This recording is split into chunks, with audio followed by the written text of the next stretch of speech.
அங்கே போய் பார்க்க வேண்டிய என்னடா உனக்கு எதிரும் பிடிச்சவனே, உனக்கு வெக்கமா இல்லைடா உனக்கு? உனக்கு இங்கே என்ன குறைஞ்சி போச்சு? அங்கே உனக்கு எங்கே என்ன தூக்கி கொடுத்துட்டாங்க? உனக்கு போன ஒன்று கொடுத்துட்டாங்களா? ஒரு நாள் செய்கிறேன் அவனுக்கு துக்கம் விசாரிக்கிற போகிறோம் சார்.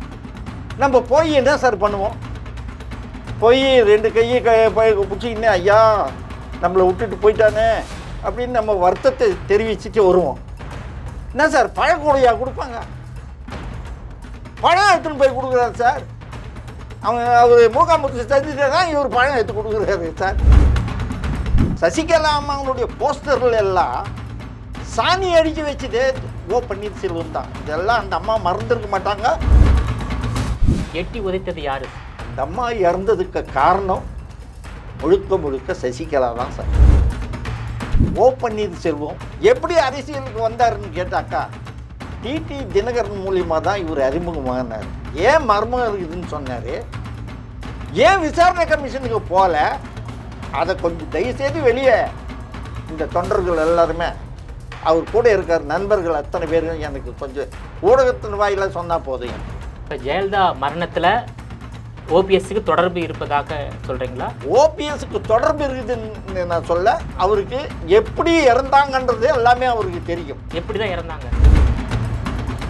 நோயால் இறந்தாங்களா இல்லை கூட இருந்தவர்களால் சதி வேலை செய்யப்பட்டு இறந்தாங்களா? சார் அந்த அம்மா இறந்தது என்னை பொறுத்து வரலும் அந்த அம்மாவை தாக்கப்பட்டு மாடியிலிருந்து எட்டி உதைக்கப்பட்டு கீழே உருண்டு விழுந்தாங்க அப்படின்னு சொல்லிட்டு தான் செய்திகள் டிவியில் பார்த்து தான் நான் அப்போலாம் ஹாஸ்பிட்டலுக்கு ஓடினேன். நான் மன்னார்குடியை சேர்ந்தவங்கள ஜெயலலிதாவை சசிகலாவை சேர்ந்தவங்களை கட்சியில் சேர்க்க சொல்லி கட்சி பொறுப்பில் சேர்க்க சொல்லி அந்த அம்மா கொடுத்தா மாதிரி அந்த அம்மா நிராகரித்த மாதிரி அதில் தான் தள்ளுமுள்ளு ஆகி அந்த அம்மாவை எட்டி வச்சுட்டு கீழே விழுந்து ஹாஸ்பிட்டலில் அட்மிட் ஆகி நேராக எடுத்துன்னு போய் சேர்த்துட்டாங்க. இதுதான் உண்மை.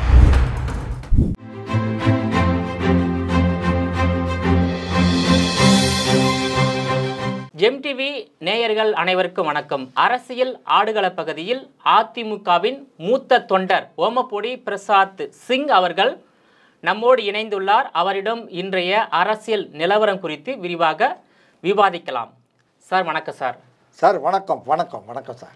அதாவது தமிழக அரசியல் களத்தில் இரண்டு முக்கியமான நிகழ்வுகள் நடந்து உள்ளது. ஒன்று அதிமுகவில் இருந்த முன்னாள் அமைச்சர் அன்வர் ராஜா திமுகவில் இணைந்துள்ளார். அவரை தொடர்ந்து தமிழகத்தின் முன்னாள் முதலமைச்சர் ஓ பன்னீர்செல்வம் அவர்கள் அவரது தலைமையிலான அணிகள் தமிழக முதலமைச்சர் மு.க. ஸ்டாலின் அவர்களை ஒரே நாளில் 2 முறை சந்திப்ப ஒரு அதிமுகவுடைய மூத்த தொண்டரா எப்படி பார்க்குறீங்க சார்? முதல்ல கடந்த வாரம் இதே ஜெம் டிவியில் நான் பேசி எனக்கு ஆதரவு தெரிவித்த அத்தனை நேயர்களுக்கோ என்னுடைய நன்றி கலந்த வணக்கம் சார். ஓ பன்னீர்செல்வம் அவர் எதுக்காக போனார்னா, இப்போ பாவம் சார், அவர் தெருசங்கில் மாட்டிக்கிட்ட மாதிரி அவருக்கு எந்த பிளாட்ஃபாரம் கிடைக்குமான்னு தேடிட்டு இருக்கார். அதுதான் உண்மை. இதுக்கெல்லாமே காரணம் என்னன்னு கேட்டிங்கன்னா சார், எம்ஜிஆருடைய ஆத்மாவும் அம்மா ஜெயலலிதாவினுடைய ஆத்மாவும் ஜானகி அம்மாவனுடைய ஆத்மாவும் சும்மா இருக்காது சார். இவங்க எல்லாமே எடப்பாடியாருக்கு, இந்த ஆத்மாக்கள் எல்லாமே எடப்பாடியாருக்கு ஆதரவாக இருக்காங்க. அதுதான் நல்லா தெரியுது சார். ஓ பன்னீர்செல்வம் அவர் அதிமுகவில் இருந்தார், இல்லைன்னு சொல்லலை. அவர் முதல்ல அவரே சொன்னார் சட்டமன்றத்தில், எங்கள் அப்பா மனோகரனுடைய வசனங்கள் எல்லாம் வச்சு இருப்பார், நாங்கள் பொட்டி திறந்து பார்த்து நாங்களும் படிப்போம் அந்த வசனங்கள்லாம் அப்படின்னு. அது எதுக்காக பேசினாருன்றது தெரியல, யார் மெச்சிக்கணுன்றதுக்காக பேசினாரு தெரியல, யார் காக்கா பிடிக்கணுன்றதுக்காக பேசினாரு தெரியல.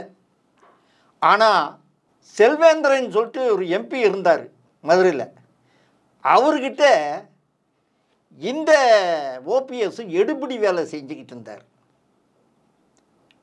இந்த ஓபிஎஸ் செல்வேந்திரன் எம்பி கிட்டே அப்போது செல்வேந்திரன் உச்சக்கட்டத்தில் இருந்தார். காளிமுத்து செல்வேந்திரன்லாம் ஆரம்பத்தில் எம்ஜிஆர் கூட ரொம்ப நெருக்கமாக இருந்தாங்க. அந்த செல்வேந்திரன் கிட்ட இவர் எடுபடிய வேலை செஞ்சுட்டு இருந்தார். இவரை வந்து எப்படி அரசியலுக்கு வந்தாருன்னு கேட்டாக்கா டிடி தினகரன் மூலியமாக தான் இவர் அறிமுகமானார். ஐயோ நம்ம ஜாதிகாரனாச்சே அப்படின்னு சொல்லிட்டு டிடி தினகரன் என்ன பண்ணார், சசிகலா அம்மா கிட்ட ரெக்கமெண்ட் பண்ணி, சசிகலா அம்மா என்ன பண்ணாங்க, ஜெயலலிதா அம்மா கிட்ட ரெக்கமெண்ட் பண்ணி, ஜெயலலிதா அம்மாவும் அதை ஏற்றுக்கிட்டு ஓ பன்னீர்செல்வத்தை இந்த அம்மாவுக்கு எப்பெல்லாம் கஷ்டகாலம் வந்ததோ அப்பெல்லாம் இவர் துணை முதலமைச்சராக்குனாங்க. ஆமாம், முதலமைச்சராக்குனாங்க.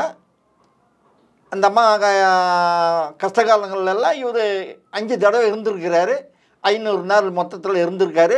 ஒன்று சார், அவர் நல்லதாக இருந்தார் சார். அவரே வந்து மனசாட்சியோடு அவர் பேசணும். ஓ பன்னீர்செல்வம் வந்து மனசில் கையை வச்சு பேசணும். அதிமுகவில் நல்லா இருந்துக்க அவர் ஜெயலலிதா சாவில் மர்மம் இருக்குதுன்னு சொன்னவர் அவர் தான், வேறு யாரும் சொல்லலை. சசிகலா அம்மாவனுடைய போஸ்டர்கள் எல்லாம் சாணி அடித்து வச்சதே ஓ பன்னீர்செல்வம் தான். இதெல்லாம் அந்த அம்மா மறந்துருக்க மாட்டாங்க, தொண்டர்களும் மறந்துருக்க மாட்டாங்க. என்கிட்ட இருக்குது அந்த போஸ்டர். நான் போஸ்டரில் அந்த மாதிரி அடிச்சுட்டு நான் ஃபோட்டோ எடுத்து வச்சுருக்கிறேன். இந்த நிலையில் வந்து இவர் வந்து தர்ம யுத்தம் நடத்தினார். அம்மா சாவில் மர்மம் இருக்குதுன்னு சொல்லிட்டு இருக்கும்போப்போ, சார் அவருக்கு ஆதரவு பாருங்க. நீங்கள் எதுக்காக அந்த ஆதரவு வந்ததுன்னா, அகென்ஸ்ட் சசிகலா மேலே கோபத்தினால பொதுமக்கள் எல்லாரும் எல்லா கட்சிக்காரங்களும் வந்து அவருக்கு ஆதரவு தெரிச்சாங்க. அந்த நேரத்தில் இவர் நம்ம எடப்பாடியார் வந்து அவர் முதலமைச்சராக வந்தார். எம்எல்ஏங்கள்லாம் தேர்ந்தெடுத்து வந்தார். இது ஒரு நிகழ்வு. ஆனால் இதே ஓ பன்னீர்செல்வம் எடப்பாடியார்கிட்ட போய் சேர்ந்ததுக்கு அப்புறம் ஒருங்கிணைப்பாளர், துணை இணை ஒருங்கிணைப்பாளர்னு 2 பேர் இருந்தாங்க, ஓபிஎஸ் இபிஎஸ். அப்போ கூட ஓபிஎஸ்க்கு தான் ஒருங்கிணைப்பாளர் பதவி. எடப்பாடியார் வந்து இணை ஒருங்கிணைப்பாளர் தான், அவருக்கு தான் முக்கியத்துவம் கொடுத்தாரு. யார்? எடப்பாடியார். அந்த எடப்பாடியார் கொடுத்ததை அவர் சரியாக பயன்படுத்திக்கல. ஒரு கட்சியில் எத்தனை போஸ்டிங் சார்? ஒரு கட்சியில் எத்தனை பேர், ஒரு ஆளுக்கு எத்தனை போஸ்டிங் இருக்கும் சொல்லுங்கள் பார்க்கலாம். 2 போஸ்டிங் வச்சுருந்தார். ஒன்று ஒருங்கிணைப்பாளர், இன்னொன்று கழக பொருளாளர். 2 போஸ்டிங் வச்சுருந்தார் ஓபிஎஸ். இந்த நிலையில் எடப்பாடியார் கூட கம்முன்னு இருந்தார் பேசாமல். இவருடைய சில்மிச வேலைகள் எல்லாம் தெரிய வந்தது. இவர் ஆரம்ப காலத்திலேருந்தே அவர் திமுகவுக்கு சப்போர்ட் பண்ணிக்கிட்டு இருந்தார். ஆரம்பத்திலேருந்தே இவர் போக்கு சரியில்லைன்றது தெரிஞ்சு போச்சு. அதாவது ஜெயலலிதா மரணத்துக்கு பிறகு திமுக சப்போர்ட் பண்ணிட்டு இருந்தாரா, அதிமுக இருந்து கொண்டே, இல்லை ஜெயலலிதா மறைவுக்கு முன்பாகவே சப்போர்ட் பண்ணாரா? ஜெயலலிதா மறைவுக்கு முன்னாடியே தொடர்பு இருந்தது திமுக கூட. மறைமுகமான தொடர்புகள். அது போலீஸ் டிபார்ட்மெண்ட்டுக்கு தெரியும். இவர் எத்தனை தடவை எங்கெங்கே போய் பார்த்துருக்காருன்றது உளவுத்துறைக்கு தெரியும். அவர் ஓபிஎஸ் பாவம் சார். அவர் இல்லை, இந்த தகவல் மறைந்த முன்னாள் முதலமைச்சர் ஜெயலலிதாவுக்கு தெரிந்திருந்தால் அங்கே சும்மா இருந்திருக்க மாட்டாங்களே. இல்லை சார், அந்த அம்மாவுக்கு தெரியாது. அந்த அம்மாவுக்கு தெரியாதுன்னாக்கா ரொம்ப ரொம்ப ரகசியமா இவரும் அந்த அந்த போர்ட்ஃபோலியோவில் இருந்து வருதானே, இவர் ரொம்ப ரகசியமாக அதை காப்பாற்றிக்கிட்டு வந்தார். தெரியாமல் பார்க்கறது, தெரியாமல் சந்திக்கிறது, தெரியாமல் செய்திகள் அனுப்புறது, ஒற்றர்கள் வச்சு இந்த அவர் மூலியமாக செய்திகள் பரிமாறுறது, இந்த மாதிரிலாம் நிறைய செஞ்சார். ஆனால் எடப்பாடியார் வந்து அதெல்லாம் பெரிய மனசு பண்ணி அவருக்கு வந்து கட்சியில் பதவி கொடுத்தாரு. அந்த பதவியை அவர் காப்பாற்றிக்கல. ஒரு கட்டத்தில் சசிகலாமா வந்து வெளியே போயிட்டாங்க. வெளியே அனுப்பிச்சாச்சு. யார் அனுப்பிச்சது? இவர் தான். ஓ பன்னீர்செல்வம் தான் கையெழுத்து போட்டு அந்த அம்மாவை நீக்கினாங்க. இவர் என்ன பண்ணார்? எடப்பாடியார்கிட்ட வந்து அம்மா சாவோட மர்மம் இருக்குது, அதுக்கு விசாரணை கமிஷன் வெய்யுங்கன்னு தமிழ்நாடு ஃபுல்லாக பிரச்சாரம் பண்ணார். அவரும் நியாயமாக அவர் கமிஷன் வச்சார். கமிஷன் வச்சதுக்கு அப்புறம் கமிஷனை வந்து ஓபிஎஸ்ஸை கூப்பிடுறாங்க. இவர் போகிறதே இல்லை சார். யார் குற்றச்சாட்டு சொன்னாங்களோ அவர் போகிறதில்லை. அதுலேருந்தே அவர் எப்பேற்பட்டவர்னு மக்கள் புரிஞ்சிக்கணும், தொண்டர்கள் தெரிஞ்சுக்கணும், அவர் கூட இருக்கிற நண்பர்கள் தெரிஞ்சுக்கணும். இதுக்கு பதில் நீங்கள் சொல்லுங்கள் பார்க்கலாம். ஏன் மர்மம் இருக்குதுன்னு சொன்னார், ஏன் விசாரணை கமிஷனுக்கு போகல, அதை கொஞ்சம் தயவுசெய்து வெளியே இந்த தொண்டர்கள் எல்லாருமே அவர் கூட இருக்கிற நண்பர்கள் அத்தனை பேரும் எனக்கு கொஞ்சம் ஊடகத்தின் வாயில சொன்னால் போதும். எனக்கு இப்போ ஜெயலலிதா மரணத்தில் ஓபிஎஸ்க்கு தொடர்பு இருப்பதாக சொல்கிறீங்களா? ஓபிஎஸ்க்கு தொடர்பு இருக்குதுன்னு நான் சொல்ல, அவருக்கு எப்படி இறந்தாங்கன்றது எல்லாமே அவருக்கு தெரியும். எப்படி தான் இறந்தாங்க சார்? அது இது அவர் சொல்ல மாட்டார். அது உங்களுக்கு தெரியுமா? எனக்கு தெரியாது சார். என்னை உள்ளே விட்டா தானே நான் பார்க்குறதுக்கு. பெரிய பெரிய டெல்லியிலேருந்து வந்தவங்களே வந்து பார்க்க முடியலன்னு சொன்னாக்கா நான் சாதாரண தொண்டன் சார். நான் எம்ஜிஆர் ரசிகன் சார். நான் நோயால் இறந்தாங்களா இல்லை வந்து கூட இருந்தவர்களால் சதி வேலை செய்யப்பட்டு இறந்தாங்களா சார்? அந்த அம்மா இறந்தது என்னை பொறுத்து வரலும் அந்த அம்மாவுக்கு 1000 நோய்கள் இருக்கும். அந்த நேரம் 22/9 அந்த தேதியில் அந்த அம்மாவை தாக்கப்பட்டு மாடியிலிருந்து எட்டி உதைக்கப்பட்டு கீழே உருண்டு விழுந்தாங்க அப்படின்னு சொல்லிட்டு தான் செய்திகள் டிவியில் பார்த்து தான் நான் அப்போல ஹாஸ்பிட்டலுக்கு ஓடினேன். நான் எட்டி உதைத்தது யாரு? அது சசிகலான்னு தான் அன்னைக்கு டிவியில் வந்தது. எல்லா டிவிலையும் வந்தது இல்லை, எல்லா டிவிலையும் அன்றைக்கி நைட்டு வந்தது. சசிகலாவுக்கும் அந்த அம்மாவுக்கும் வாக்குவாதம் நடந்து அந்த சசிகலா எட்டி வச்சதுனால்தான் அந்த அம்மா போய் கீழே விழுந்தாங்க அப்படின்னு சொல்லிட்டு செய்திகள். கீழே விழுந்த உடனே அந்த அம்மாவுக்கு மூச்சு திணறல. அந்த அம்மாவுக்கு வந்து அன்கான்ஸ்டியூட் ஆகிட்டாங்க. அவங்க அங்கவே இறந்துட்டாங்களா? இல்லை அங்கே இறங்கலை. ஹாஸ்பிட்டலுக்கு வந்தாங்க, பார்த்தாங்க. அந்த அம்மாவுக்கு இருக்கிற நோய்களில் ஏகப்பட்ட நோய்கள் தான் அந்த அம்மா சேர்த்து வச்சுருந்தாங்க. கொஞ்சம் நெஞ்ச நோய் இல்லை, உடம்புல அவ்வளோ நோய்களே வச்சுட்டு இருந்தாங்க. இது ஒரு சப்ஜெக்டாக இருந்தால் கூட அது நமக்கு அரசியலுக்கு தேவையில்லாதது.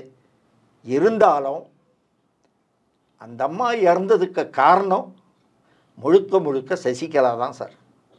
யாரையும் பார்க்க முடியலையே.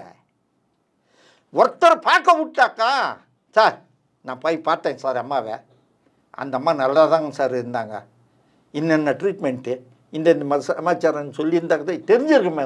யாராவது ஒருத்தர் அம்மா இட்லி சாப்பிட்டாங்கன்னு, மோர் சாப்பிட்டாங்க, அது சாப்பிட்டாங்கன்னு சொன்னாங்களே தவிர ஊடகத்தில் அந்த அம்மாவை பார்த்ததாக வரலாறு கிடையாது. மந்திரிங்களே பார்க்க முடியலன்னா தொண்டை எங்கே சார் பார்ப்பான்? எந்த மந்திரியும் பார்க்கல. இதே பன்னீர்செல்வம் பார்த்தாரேன் கேளுங்க, பார்க்கல. எல்லா கண்ட்ரோலையும் சசிகலா, தினகரன், அந்த மன்னார்குடி அந்த கும்பல் தான் அவங்கள கேப்சர் பண்ணி வச்சு. அதுக்கப்புறம்தான் அந்த அம்மா எப்படியோ காலமாயிட்டாங்க. ஆட்சி அதிகாரத்தில் இருந்தது அப்போது ஓபிஎஸும் இபிஎஸும். ஆமாம். ஆனால் சசிகலாவும் டிடி தினகரனும் எந்த விதமான ஆட்சி பதவியில் இல்லை, கட்சி பொறுப்புலாம் இருந்தாங்க. கட்சி பொறுப்புக்கு அவ்வளோ முக்கியத்துவம் கொடுக்கப்பட்டது அந்த காலத்தில், அந்த நேரத்தில். எப்போவுமே சார் நீ மந்திரியாக இருந்தால் கூட செத்தான், கட்சி பொறுப்பு தான் மெயின். கட்சி தான் மெயின். கட்சியில் இருந்தால் தான், கட்சி சொன்னாதான் மாவட்ட செயலாளர், மன்ற உறுப்பினர், வட்ட செயலாளர், பகுதி செயலாளர், அதுக்கப்புறம் ஒன்றிய செயலாளர், அதுக்கப்புறம் மாவட்ட செயலாளர், அப்படி தான் வரும் சார் எல்லாமே. ஆனால் ஒன்று என்னன்னு கேட்டாக்கா, அந்த அம்மா எம்ஜிஆர் இறந்தது ஒரு பெரிய துரதிருஷ்டம் சார். அது ஒன்று. ஜெயலலிதா அம்மா வந்தாங்க, பரவாயில்ல. அதிமுகவை எங்கேயுமே அடகு வைக்கல. அடகு வைக்காம நல்ல அருமையாக கொண்டு போனாங்க. யார்? அதே பாணியில் தான் இன்றைக்கி நம்ம எடப்பாடியார் செஞ்சுக்கிட்டு இருக்கார். நல்லா பண்ணுறாரு, நல்லா அருமையாக பண்ணுறாரு. மக்கள் பாராட்டுறாங்க சார். ஜனங்க வந்து இப்போ வந்து அவர் போகிற இடங்கள் எல்லாமே சார், அதிமுக கட்சிக்காரன் வரான், எம்ஜிஆர் மன்றத்துக்காரன் வரான், எல்லா ஜாதிக்காரங்களும் வராங்க, எழுச்சியோட லேடிஸு வராங்க. 72ல் நான் புரட்சித் தலைவர் கூட பயணம் பண்ண போப்போ என்ன ஜனம் வந்ததோ அதுக்கு மேலே இப்போ ஜனம் வராங்க சார். சரி, இன்னொரு கேள்வி. இதுக்கு காரணம் என்னன்னு கேட்டிங்கன்னா, திமுகனும் வரான் சார். திமுக காரனும் இதில் வரான். ஏன் வரான்னா, திமுகவால் பாதிக்கப்பட்டவன் பல பேர் அந்த கூட்டத்தில் வந்து கலந்துக்கிட்டு இருக்கான். நான் பார்க்குறேன் சார். சசிகலாவுக்கும் ஜெயலலிதாவுக்கும் என்ன வாக்குவாதம் ஏற்பட்டது? ஏன் எட்டி உதைக்கணும், கீழே விழணும், காயம் ஏற்படணும், மருத்துவமனையில் அனுமதிக்கப்படணும்? எதனால் அந்த வாக்குவாதம் சார்? அந்த வாக்குவாதம் வந்து நான் நேரில் பார்க்கல. உங்களுக்கு செவி செய்தி அந்த செய்தி செவி செய்தி, ஊடகங்கள் செய்தி, பத்திரிகை செய்தி. ஒரு மூத்த தொண்டர் இல்லையா? இந்த மூணுத்தையும் வச்சு எல்லா இடத்துலேருந்து ஒரே செய்தி தான் வந்தது. ஜெயலலிதா அந்த அம்மா மாடிக்கு போயிட்டதுக்கு அப்புறம் அந்த அம்மா கையில் ஒரு பெரிய லிஸ்ட்டு இந்த அம்மா கொடுத்தா மாதிரிக்கும். அந்த லிஸ்ட்டில் இன்னார் அந்த ஜெயலலிதா அம்மா நீ இந்த மன்னார்குடியை சேர்ந்தவங்களை, ஜெயலலிதாவை சசிகலாவை சேர்ந்தவங்களை கட்சியில் சேர்க்க சொல்லி, கட்சி பொறுப்பில் சேர்க்க சொல்லி அந்த அம்மா கொடுத்தா மாதிரி அந்த அம்மா நிராகரித்த மாதிரியும் அதில் தான் தள்ளுமுள்ளாகி அந்த அம்மாவை எட்டி வச்சுட்டு கீழே விழுந்து ஹாஸ்பிட்டலில் அட்மிட் ஆகி நேராக எடுத்துன்னு போய் சேர்த்துட்டாங்க. இதுதான் உண்மை. இது வந்து காலத்தால் யாராலையும் அழிக்க முடியாது. இதை வந்து என்னுடைய நண்பர், முன்னாள் தாய் பத்திரிகையினுடைய ஆசிரியர் வலம்புரி ஜான் மிக தெளிவாக எழுதியிருக்காரு வணக்கம் என்கின்ற புஸ்தகத்தில். ஜெயலலிதா உயிரோடு இருக்கும்போப்பவே அந்த புஸ்தகம் வெளியிடப்பட்டது. சசிகலாவால் தான் இந்த அம்மாவுக்கு உயிருக்கு ஆபத்து அப்படின்னு அதில் தெளிவாக எழுதியிருக்கார். அதை நீங்கள் கொஞ்சம் அந்த புஸ்தகத்தை படித்து பார்த்தா எல்லா விஷயம் அதில் எரியுது. ஒன்று, ஓபிஎஸ் நல்லா இருந்தவர் கட்சியில் சட்டமன்ற இது அதிமுகவுடைய பொதுக்குழு நடக்குது சார். அந்த பொதுக்குழுவுக்கு போகிறதுக்கு அவருக்காக செயல் போட்டிருக்குது. ஓபிஎஸ் இபிஎஸ் பக்கத்தில் செயல் போட்டிருக்குது. இவர் நேராக போய் கோர்ட்டுக்கு போகிறாரு சார். கோர்ட்டுக்கு போனால் எப்படி சார் செல்லும் அது? அதாவது கோர்ட்டுக்கு போகக்கூடாதுன்னு கட்சியோட விதிமுறையே இருப்பதாக நீங்கள் சொல்லியிருக்கீங்க.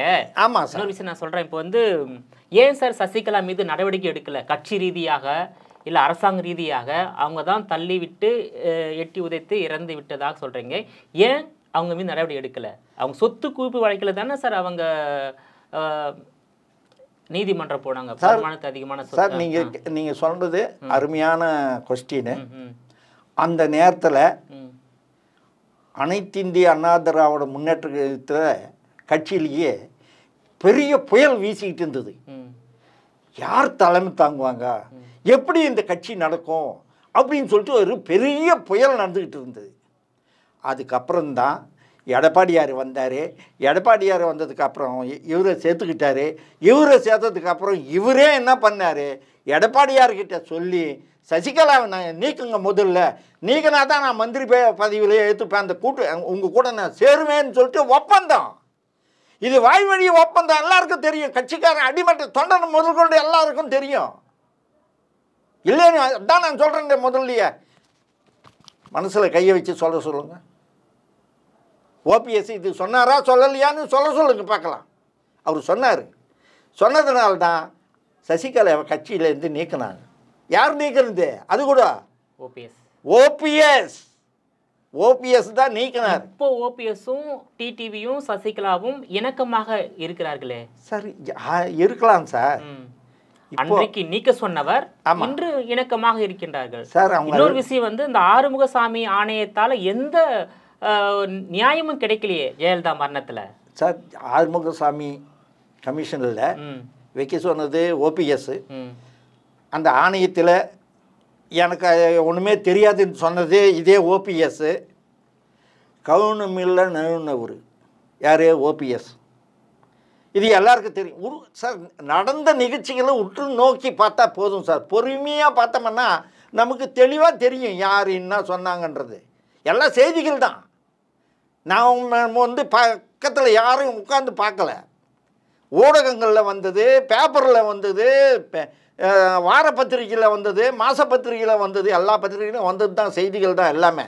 தமிழ்நாடு ஃபுல்லாக தெரியும் இந்த செய்திகள் எல்லாம் படிச்சிருக்காங்க. ஒன்று என்னன்னு கேட்டிங்கன்னா, இதே சசிகலாவை நீக்கினவர் இன்றைக்கி நல்லவங்களாயிட்டாங்களா? என்னப்பா நண்பர்களே சொல்லுங்கள். ஓபிஎஸ் பின்னாடி இருக்கிற அப்பாவி தொண்டர்கள், அப்பாவிகள் நீங்கள் உங்களுக்கு தெரியாது. உங்களை எல்லாரையும் ஓபிஎஸ் சசிகலா தினகரன் தவிர மற்றவங்கெல்லாம் வாங்க வாங்க வாங்க வாங்கன்ட்டு எடப்பாடியார் கூப்பிட்றாரு. வாங்க வந்து சேருங்க. பாதி பேர் வந்துட்டாங்க. இப்போது சுற்றுப்பயணத்தில் கூட நிறைய பேர் வந்து சேர்ந்துட்டாங்க. மற்றவங்களும் வந்து சேருங்க சார். நீங்களும் நானும் யார் சார்? எல்லாரும் ஒன்று தான் சார். ஜாதிக்காக கட்சி கிடையாது சார் அதிமுக. அது மட்டும் தெரிஞ்சுக்கிங்க. ஒரு குறிப்பிட்ட ஒரு ஜாதிக்காக அதிமுக கிடையாது. இந்த ஜாதி வந்து அனைத்து இந்திய அண்ணா திராவிட முன்னேற்ற கழகம். மகாராஷ்டிராவில் இருக்குது, கர்நாடகாவில் இருக்குது, ஆந்திராவில் இருக்குது, சிலோனில் இருக்குது அதிமுக, மலேசியாவில் இருக்குது அதிமுக. புரியுதுங்களா? எம்ஜிஆர் ரசிகர்கள் எங்கெங்கே இருக்காங்களோ அங்கெல்லாம் அதிமுக இருக்கும் சார். அதில் வந்து உங்களுக்கு என்னன்னு கேட்டிங்கன்னா, இந்த நான் ஒரே ஒரு சின்ன விண்ணப்பம் சார் உங்கள் அத்தனை பேருக்கும். ஓபிஎஸ் பின்னாடி இருக்கிற அத்தனை தொண்டர்களும் யாராவது இருந்தீங்கன்னா, உங்களுக்கு ஜாதி வேணுமா கட்சி வேணுமா அது சொல்லுங்க பார்க்கலாம். அதிமுகவில் ஜாதி இருக்கக்கூடாதுன்றார். ஜாதி சட்டமே இருக்குது. அதிமுக உறுப்பினர் ஃபாரம் ஃபில்அப் பண்ணப்போ அதில் இருக்குது. நான் எந்த ஜாதி சங்கத்திலையும் இல்லாதவன், என்னை இணைத்திக்க மாட்டேன் அப்படின்னு சொல்லிட்டு அதில் இருக்குது, ஒரு வரி இருக்குது. நீங்கள் அதை விட்டுட்டு அதை படிக்காமல் நான் இந்த ஜாதி, நீ அந்த ஜாதி, நீ அந்த ஜாதி, ஜாதி வச்சு அதிமுக ஆரம்பிக்கலைங்க. புரட்சி தலைவர் வந்து ஜாதி வச்சு அதிமுக ஆரம்பிக்கல. அவருக்கு ஜாதியே கிடையாது. காஞ்சிபுரத்தில் வந்து அண்ணா இருந்தார். அண்ணாவனுடைய ஊர் காஞ்சிபுரம். 77 யாரை தெரியுமா நிற்க வச்சார்? பாலாஜி என்கின்ற ஒரு எம்ஜிஆர் ரசிகனை நிற்க வச்சார். 77 அதிமுகவினுடைய முதல் சட்டமன்ற உறுப்பினர் காஞ்சிபுரத்தில் பாலாஜி. புரியுதுங்களா? அவர் வேற ஜாதி. புரியுதுங்களா? இந்த மாதிரி எல்லா இடங்கள்லையும் ஜாதி பார்த்து நிற்க வச்சதே கிடையாது தலைவர். ஒன்றே ஒன்று, நீங்கள் தயவுசெய்து நான் உங்களை மீண்டும் மீண்டும் ஒன்று கேட்குறேன் சார். ஓபிஎஸ் முதலமைச்சராக இருந்தார், பதவியில் இருந்தார். 3 முறை முதலமைச்சர், 3 முறை இருந்தார். தற்காலிகமாக முதலமைச்சராக இருந்தார். பிடபிள்யூடி மந்திரியாக இருந்தார், துணை முதலமைச்சராக இருந்தார், நிதி அமைச்சராக இருந்தார். எல்லா அமைச்சர்களாக இருந்தப்போ இப்போ ஓபிஎஸ்க்கு ஆதரவு தெரிவிக்கிற முக்குளத்தோர் நண்பர்கள் அத்தனை பேரும் சிந்திக்கணும். உங்களுக்கு என்ன செஞ்சார்? உங்கள் ஜாதிக்குன்னு என்ன செஞ்சார் அவர் சொல்லுங்க பார்க்கலாம். ஓபிஎஸ் தனியாக வந்ததுக்கப்புறம் நீங்கள் அத்தனை பேரும் ஓபிஎஸ் எப்படியெல்லாம் திட்டினீங்கன்றது என்கிட்ட இருக்குது, ரெக்கார்டிங் இருக்குது எல்லாமே. புரியுதுங்களா? இப்போ ஓபிஎஸ், டிடிவி தினகரன், சசிகலா வந்து அதிமுகவில் இருந்து விலக்கி வைக்கப்பட்டு உள்ள நிலையில் இருக்கின்றது. இதனால் முக்குளத்தோர் வாக்குகள் அதிமுகவுக்கு கிடைக்காமல் போக வாய்ப்பு இல்லை சார். இப்போ எப்படி முடிவு எடுப்பாங்க பார்க்கலாம் சார். அவர் என்ன சார் 4 தடவை போய் பார்க்குறாரு. ஏன் சார் யாராவது இறந்துட்டாங்கன்னா துக்கம் விசாரிக்கிற போகிறோம் சார். நம்ம போய் என்ன சார் பண்ணுவோம்? போய் 2 கையை பிடிச்சிக்கின்னு ஐயா நம்மளை விட்டுட்டு போயிட்டானே அப்படின்னு நம்ம வருத்தத்தை தெரிவிச்சுட்டு வருவோம். என்ன சார் பழக்கூடையாக கொடுப்பாங்க? பழம் எடுத்துன்னு போய் கொடுக்குறாரு சார். அவர் மூக்காமுத்து சந்திட்டு தான் இவர் பழம் எடுத்து கொடுக்குறாரு சார். எப்படி கிண்டலாக இருக்குது பாரு சார். அதுவும் ஒரே நாளில் 4 தடவை. என்ன சார் இந்த காலையில் அவர் வாக்கிங் போகிறாரு முதலமைச்சர் ஸ்டாலின். அங்கே போய் பார்க்க வேண்டிய என்னடா உனக்கு திரும்ப பிடிச்சவனே, உனக்கு வெக்கமா இல்லைடா உனக்கு? உன்னுடைய தகுதி என்ன தகுதி எனக்கு தெரிஞ்சுக்காமையா நீ போய் அங்கே போய் விழுறிய? எவ்வளோ கேவலமாக இருக்குது. தொண்டரெல்லாம் பார்க்குறாங்கல்ல, எத்தனை பேர் பார்க்குறாங்க, துப்புறாங்க ஒன்று. நீ போய் அங்கே போகலாமா? நீ அன்வர் ராஜா கூட கேட்குறேன் நான், உனக்கு இங்கே என்ன குறைஞ்சி போச்சு? அங்கே உனக்கு எங்கே என்ன தூக்கி கொடுத்துட்டாங்க? உனக்கு போன உனக்கு கொடுத்துட்டாங்களா? ஒரு நாள் செய்துறா உனக்கு? இல்லை, அங்கே போனால் எல்லாருக்கும் முத்துசாமி முதல் செந்தில் பாலாஜி வரையில் அனைவருக்கும் அமைச்சர் பதவி கொடுக்கப்படுகிறது. அதனால தான் போகிறாங்க சார். முத்துசாமின்றது பிரச்சனை வேறு. முத்துசாமியை யார் இட்டுன்னு சேர்த்தாங்கன்றது எனக்கு தெரியும். கலைஞர் இருக்கும்போப்போவே யார் இட்டுன்னு போய் இது பேரம் பேசுனது சேர்த்தது எல்லாம் தெரியும். ஆனால் ஜெயலலிதா அம்மா முத்துசாமி மேலே கூப்பிட்டு, முத்துசாமி என்ன இந்த மாதிரி கேள்விப்பட்டனே அப்படின்னு கேட்டு, அம்மா நான் முடிவு எடுத்துட்டேம்மா நான் அப்படின்னு அவரும் வருத்தத்தை அவர் சொல்லிட்டு தான் போனார்.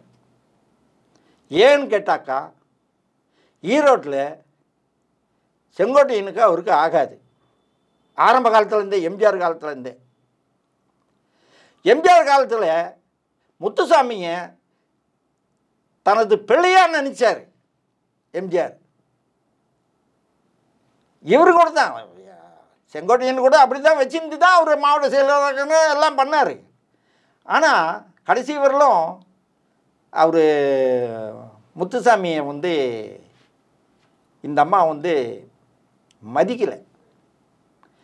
செங்கோட்டையன் பேச்சு கேட்டு தான் அவர் கேட்குறதுனால தான் அந்த அம்மா வானான்னு சொல்லிட்டு அவர் முடிவு எடுத்துகிட்டு போயிட்டார். இப்போது இன்றைய காலகட்டத்தில் 2026 தேர்தல் நெருங்கி வருகிறது. ஏற்கனவே எடப்பாடி பழனிசாமி தலைமையிலான அதிமுக தொடர்ந்து தோல்வி தழி வருகிறது. இந்த நிலையில் ஓபிஎஸ் அணி முதலமைச்சர் மு.க. ஸ்டாலின் சந்தித்து பேச்சுவார்த்தை நடத்தி உள்ளது. எதிர்காலத்தில் ஓபிஎஸ் அவர்கள் தனி கட்சி தொடங்க போவதாக அறிவித்துள்ளார். அந்த தனி கட்சி தொடங்கும் போது திமுகவில் இணைந்தால் தமிழ்நாட்டில் உள்ள முக்குளத்தோர் வாக்குகள் அதிமுக கிடைக்காம போனால் மீண்டும் ஒரு படுதோல்வி சந்திக்க வாய்ப்பு இருப்பதாக ஒரு பேச்சு நிலவுகிறது. அதுக்கு ஒரு மூத்த தொண்டரா உங்களுடைய பதில்? ஓபிஎஸ்ஸை நம்பி ஓபிஎஸ் உண்மையிலேயே ஒரு மண் குதிரைன்றதை அந்த முக்குளத்தூரில் இருக்கிற எல்லாருக்கும் தெரியும் சார். ஒன்று சொல்லுவார், அது மாற்றி சொல்லுவார். ஒன்று சொல்லுவார். முந்தானத்து என்ன சொன்னார்?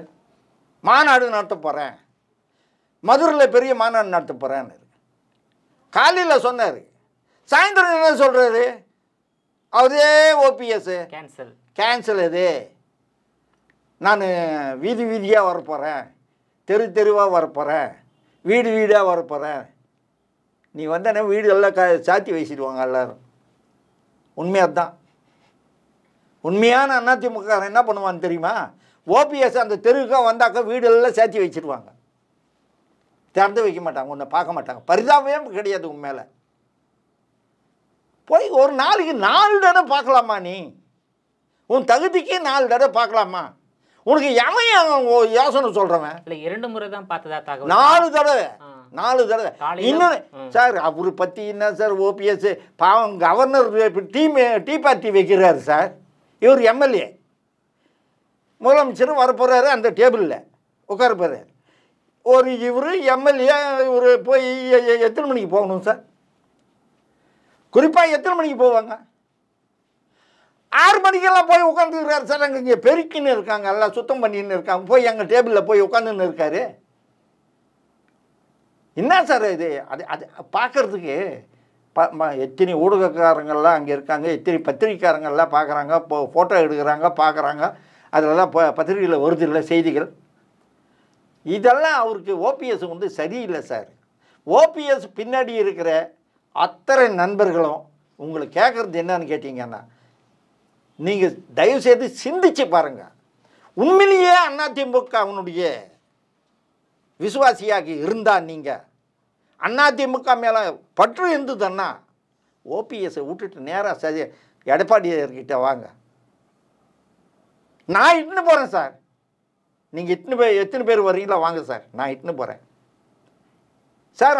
அதிமுகக்கு இன்றைக்கி நான் சொல்கிறேன் சார், ஏற்கனவே சொல்லிட்டேன், மறுபடியும் சொல்ல வேண்டிய கட்டாயம். இன்னைக்கு நிகழ்காலத்தில், இந்த நிகழ்காலத்தில் எடப்பாடியார் விட்டா அதிமுக கதி கிடையாது. ஓப்பனாக சொல்கிறேன். அவ்வளோ சிறப்புகள் செய்கிறாரு. ஒன்று சொல்லுங்க. என்னங்க அது 4 ஆண்டு காலத்தில் பெரிய கொரோனாங்க. இல்லை, அது ஆட்சி சிறப்பான ஆட்சின்னு நீங்கள் சொல்கிறீங்க. ஆனால் தொடர் தோல்வி ஒரு பக்கம் என்பது விமர்சனத்துக்கு வைக்கப்படுகிறது. இன்னொரு வருஷம் திமுக அதிமுகவை கபலீகரம் செய்து வருகிறது இல்லையா? அதனால அதிமுக பலவீனம் அடைந்து வருகிறது. ஏன்னா டிடி தினகரன், சசிகலாவுடைய அந்த விசுவாசிகளும் அதிமுகவை புறக்கணிக்கின்ற நிலை தானே இருக்கிறாங்க. அவங்க வந்தால் கூட இதே நிலை தான் இருக்கும். டிடி தினகரனுக்கும் சசிகலாவுக்கும் பெரிய லெவலில் அவங்க அதிமுகவில் சேர்ந்தா கூட சரிதான், இதே நிலைமை தான் இருக்கும். ஒன்றும் பெரிய மாற்றம் எல்லாம் வந்துடாது. தயவு செய்து சொல்கிறேன், திருத்திக்கணுங்க. அதாவது ஓபிஎஸ், டிடி தினகரன், சசிகலா 3 பேர் வெளியேற்றப்பட்டவர்கள் தான் சார். முதல் குத்திட்டாங்க சார் மக்கள் முதல் குத்திட்டாங்க. மக்கள் குத்தினால அதிமுக கட்சிக்காரர்கள் குத்திருக்காங்களா? இல்லை, மக்கள் குத்திட்டாங்க. எடுத்து காட்டினாங்க. கட்சி எடுத்து காட்டுது இவங்கெல்லாம் தீய சக்தின்ட்டு. மக்கள் அதை ஏற்றுக்கிட்டாங்க. அதனால தான் சார் இன்னைக்கு எடப்பாடியார் எங்கே போனாலும் எழுச்சி கூட்டம் வருது. கொஞ்சமான கூட்டமாக வருது, அவ்வளோ கூட்டம் வருது சார். இதில் என்னன்னு கேட்டிங்கன்னா, தயவு செய்து மறுபடியும் சொல்கிறது என்னன்னு கேட்டிங்கன்னா, அதிமுக என்கின்ற மக்கள் கட்சி புரட்சித் தலைவர் தொண்டர்கள்கிட்ட கொடுத்துட்டு போனார். எல்லா தொண்டர்களும் எடப்பாடியாருக்கு ஆதரவாக இருக்காங்க சார். நான் 72 கட்சிக்காரன் சார். நான் கட்சியை ஆரம்பிக்கிறதுக்கு காரணக்கர்த்தா சார். நான் எந்த பதவியிலும் இல்லை சார். ஆனால் தொண்டர்ன்ற பதவி எனக்கு அது போதும் சார். 4 பதவியில் இருக்கேன் சார். முதல்ல ரசிகன், அப்புறம் அதிமுகவில் தொண்டை, எம்ஜிஆர் போனதுக்கு அப்புறம் விசுவாசி ஆனதுக்கு அப்புறம் பக்தன். 4 போஸ்டிங் எனக்கு போராதா சார்? உங்களை மாதிரி எல்லாரும் இருக்கணும், எல்லாம் வரணும். எல்லாரும் இருக்காங்க. எம்ஜிஆர் தொண்டர்கள் என்ன மாதிரி மூத்த தொண்டர்கள் தமிழ்நாடு ஃபுல்லா இருக்காங்க. ஈரோட்டில் இருக்காரு ராஜேந்திரன், MK ராஜேந்திரன், அவரு கேளுங்க, எவ்வளவு பெரிய மூத்த தலைவர். எம்ஜிஆர் கட்சி ஆரம்பிக்கும் போது யாராரு கூட இருந்தீங்க சார்? நீங்க முசிறிப்புத்தன் அனைத்துலக எம்ஜிஆர் மன்ற தலைவர். நீங்க முசிறிப்புத்தனும் நானும் தாக்கப்பட்டதுனால சத்யா ஸ்டுடியோவில் புரட்சி தலைவர் சமாதான பேச்சுவார்த்தை நடத்திட்டு இருந்தார். யாரால் தாக்கப்பட்டீங்க? திமுக குண்டற்படை. அவங்க மூக்காமுத்து ரசிகர் மன்றங்கள் ஆக்குங்க, எம்ஜிஆர் மன்றங்களை மாற்றிட்டு அப்படின்னு சொல்லிட்டு தான் எங்களை தாக்கினாங்க. எங்கள் 2 பேர் நாங்கள் ரத்த காயங்களோட சத்யா ஸ்டுடியோவில் போய் சேர்ந்தோம். சேர்ந்ததுக்கப்புறம் மீட்டிங்கில் இருந்தார் அண்ணன் பத்மநாபன் மேனேஜர். அப்போது ஹரி இவங்கெல்லாம் இருந்து எங்களை இட்டுன்னு போய் காட்டினாங்க. தலைவர்கிட்ட சொன்னோம். தலைவர் வெளியே வந்தார் மேக்கப் ரூம்லேருந்து. ரத்த காயங்களோடு பார்த்தாரு. அவருக்கு அதிர்ச்சி அணிஞ்சுது. நேராக பார்த்துட்டு என்ன ஆச்சு என்னார். நடந்ததெல்லாம் சொன்னேன், இந்த மாதிரி சொல்லி எங்களை அடித்தாங்க அப்படின்னா. அவ்வளோதான். அந்த கதவை அடித்தார் பாருங்க, ஒரு அடி, டமான ஒரு அடி அடித்தார். யார்? எம்ஜிஆர். அந்த மேக்கப் ரூம் கதவை அப்படி அடிச்சு உள்ளே இருக்கவங்கெல்லாம் இங்கே அங்கே எங்கள் தொண்டனை அடிப்பீங்க, இங்கே சமாதானத்துக்கு வருவீங்களா, எல்லாம் வெளியே போங்க அப்படின்ட்டு எல்லோரும் வெளியே அனுப்பிச்சிட்டாரு. நாஞ்சல் போனகிறேன். திமுகவினுடைய 5 தலைவர்களில் ஒருத்தர் NV நடராஜன், சத்யவாணி முத்து, நாஞ்சில் மனோகரன், முரசொலி மாறன், அப்போது திமுகவினுடைய சென்னை மாவட்ட செயலாளராக இந்த நீலநாராயணன், அண்ணன் ஆரம்பி, இவங்கெல்லாம் இருந்தாங்க அந்த மீட்டிங்கில். வெளியே போயிட்டாங்க எல்லாரும். இது எத்தனையோ தடவை ஆரம்பி பதிவு பண்ணியிருக்காரு. இந்த மாதிரி தொண்டனுங்க அடிபட்டதுனால தான் தலைவர் கட்சி ஆரம்பித்தார், இல்லை பண்ணால் அவர் சமாதானம் ஆகிட்டார் அப்படின்னு எத்தனையோ தடவை பண்ணியிருக்காரு ஊடகங்களில். ஸோ வந்து தொண்டர்கள் தாக்கப்பட்டதன் காரணமாகத்தான் அதிமுக என்ற கட்சி அன்று உதயமானது. 72 உதயமானது. எழுச்சி சார், எழுச்சி உதயமானது. 72ஆம் ஆண்டு உதயமான போது நீங்கள் எம்ஜிஆர் அவர்கள், இன்னொருத்தர் வந்து முசிறிபத்தன், அனைத்துலக எம்ஜிஆர் மன்றம் தலைவர் அவர் முசிறிபத்தன், அவரும் நானும் காரில் போகும்போது தான் ஆல் இண்டியா ரேடியோ தாக்கப்பட்டோம். Okay okay. தாக்கப்பட்டதுனால தான் தலைவர் வந்து இதை பார்த்துட்டு சமாதான பேச்சுவார்த்தை நிறுத்திட்டார். எங்களுக்கு பிஆர்எஸ் டாக்டர் அவருடைய சிறப்பு டாக்டர் பிஆர் சுப்பிரமணியம் மூலியம் எங்களுக்கு ட்ரீட்மெண்ட் கொடுத்தாங்க. அன்றைக்கி எல்லாம் அங்கே தான் இருந்தோம். அதுக்கப்புறம் நாங்கள் வீட்டுக்கு போனோம். ஆனால் அன்னைக்கு முடிவு எடுத்தார் முடிச்சு கட்சியை ஆரம்பிக்கணுன்ட்டு.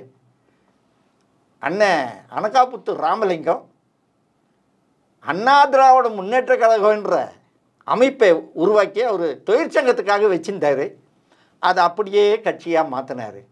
17ஆம் தேதி அதை அறிவித்தார். அண்ணா பேரில் கட்சி உதயமாகுதுன்னு 17ஆம் தேதி ஆரம்பித்தார். 18ஆம் தேதி ரிஜிஸ்ட்ரேஷன் பண்ணார். அதுக்கப்புறம்தான் அதிமுகவாக இயங்கிச்சு. அதிமுகலேயே எம்ஜிஆர் கூட இருந்துக்கின்னு எம்ஜிஆருக்கு துரோகம் பண்ணவங்க எம்ஜிஆர் கட்சி அதிமுக பேரில் இருக்கக்கூடாதுன்னு சொல்லிட்டு முதுகில் குத்துனாங்க. கருணாநிதி பேச்சை கேட்டுக்கிட்டு கோர்ட்டில் கேஸ் போட்டாங்க. கேஸ் போட்ட உடனே சென்ட்ரல் கவர்மெண்ட் தேர்தல் ஆணையம் ஒரு சுற்றறிக்கை அனுப்பிச்சிது. இனிமேல் மாநிலத்தில் எந்த கட்சி ஆரம்பித்தாலும் புதிய கட்சி மாநில அளவில் இல்லாமல் இந்திய அளவில் இருக்கணும் அப்படின்னு சொல்லிட்டு சுற்றறிக்கை வந்தது. அந்த சுற்றறிக்கை தலைவர் வந்து கோர்ட்டில் கொடுத்து, இனிமேல் அதிமுகன்னு நான் கூப்பிட மாட்டேன், அனைத்து இந்திய அண்ணா திராவிட முன்னேற்ற கழகமாக வச்சு கூப்பிட்டுவேன் அப்படின்னு சொன்னார். அது கோர்ட்டும் ஏற்றுக்கிச்சு. அனைத்து இந்திய அண்ணா திராவிட முன்னேற்ற கழகமாக அன்றைக்கிலேருந்து இன்றைக்கி வரலும் செயல்படுது. கோடான கோடி தொண்டர்கள் இருக்காங்க. எங்களுக்கு நிறைய பேர் இறந்துட்டா கூட அந்தந்த வீடு இங்கே இருக்குது. அந்தந்த வீட்டில் இருக்கவங்கெல்லாம் நல்லா இருக்காங்க, பார்க்குறாங்க. கட்சிக்காக எங்கேயுமே போக மாட்டாங்க. அதாவது இடையில் வந்தவள் தான் வெளியேறாங்க. இடையில வருவான், அவனுக்கு இங்கே சரியா இல்லைன்னாக்கா அடுத்த வியாபாரத்துக்கு போயிடுவான். ஓகே, உங்களுடைய விரிவான தகவலுக்கு ரொம்ப நன்றி சார். நன்றி சார். வணக்கம் சார். நேயர்களே, மீண்டும் இது போன்ற மற்றொரு அரசியல் ஆடுகளத்தில் மற்றொரு ஆளுமையுடன் சந்திக்கிறேன். அதுவரையில் உங்களிடமிருந்து விடைபெறுவது நான் உங்கள் விஜயபாலன்.